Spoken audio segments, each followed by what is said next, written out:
The capacity to delay gratification turns out to have unbelievable beneficial downstream effects, whether it be to your likelihood of success in life, whether it be to your health, whether it be to your happiness. So let's just take a few examples.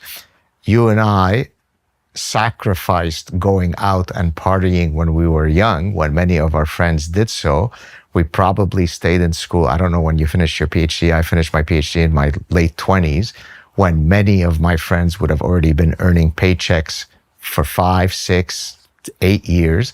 But by sacrificing that, when you look at us when we're both 60, probably one would argue that I've made up for whatever I sacrificed back then, and as you have.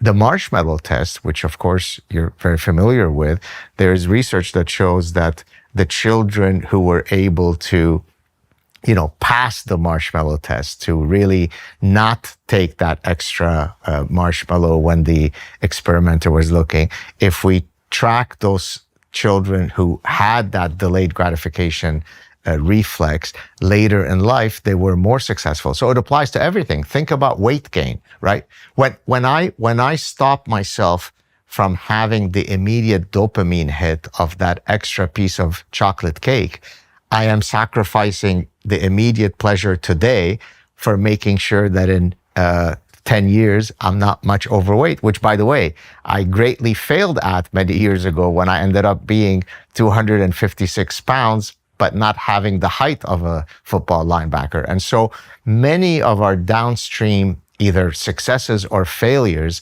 stem from the original thing that we're talking about, which is, are you able to sacrifice something today for something positive tomorrow? I mean, would you agree that it's probably one of the traits that is most causative of our future successes or failures? Look, I don't even have to agree. The literature on that is crystal clear.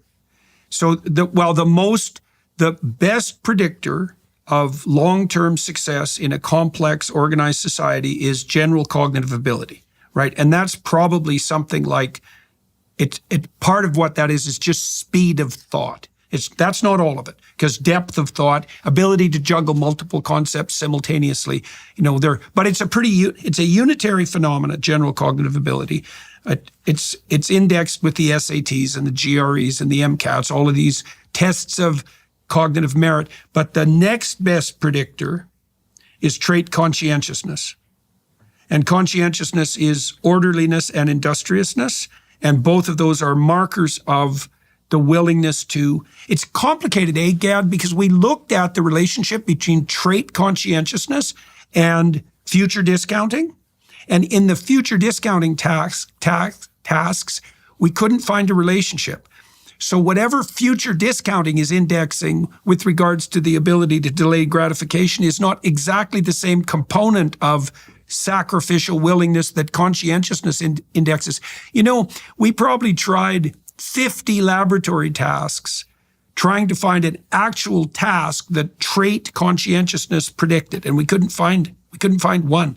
We couldn't find one, not a task. Self-report works, other report works, and you can derive a pretty good index of someone's suitability for a complex, exacting managerial position with a big 5 personality inventory if people don't cheat it. But be damned if we could find an actual behavioral task that indexed it. Did you publish those null effects? Yes.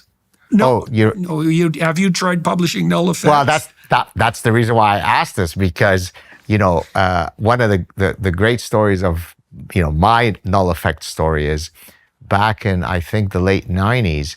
There was a special issue in the journal, which I'm sure you've heard of, Cognition and Emotion, a top journal, where I was trying to study the relationship between dysphoria and decision-making. And I wanted to see whether being in a dysphoric state would make you tackle a decision-making task with greater conscientiousness or lesser conscientiousness.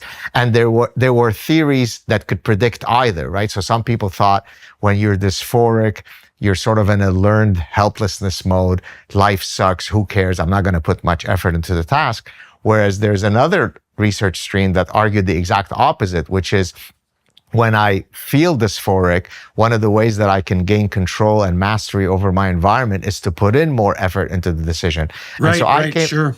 And so I came into the research without any a priori hypotheses, precisely because I didn't have a good sense of what I should expect. I said, let me just do exploratory research and see what I get. And I think I had measured something like 16 or 17 dependent variables, different dependent variables. And I had two groups, the non-dysphorics and the dysphorics. And I think on all of the measures except one, I had gotten no differences between the two groups. Yep. So there was, let me just finish. Please do. Yep. And so I had sent the paper to a special issue of cognition and emotion, and the special issue was on the application of emotions in decision making. So it couldn't have been more perfectly suited.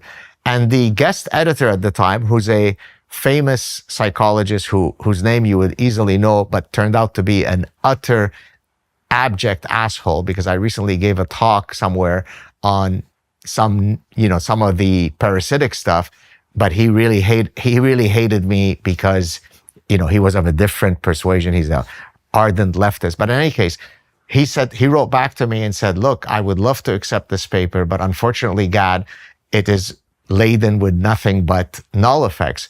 To which I answered, but don't you think that the ubiquity of the null effects in this case is worthy of it being documented in the literature? And apparently I wasn't able to convince him.